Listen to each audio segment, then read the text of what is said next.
This is a standard stroke for comparison. Enable ThickSkin on your tool palette.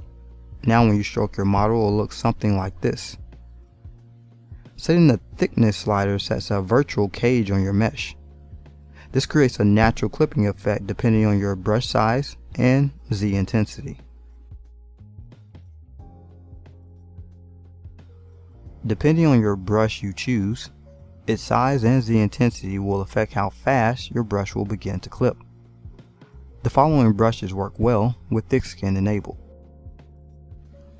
Alt-clicking while dragging with the Move brush will create a fast and easy circle shaped bevel or inset effect.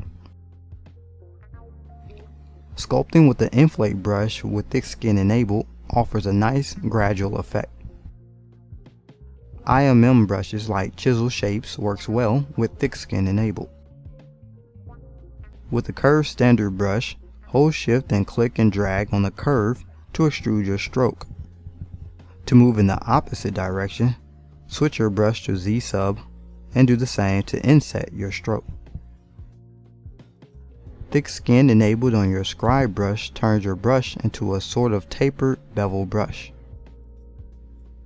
After utilizing one thickness value, you can lower your thickness and brush again. When using multiple values, you can always go down but not up.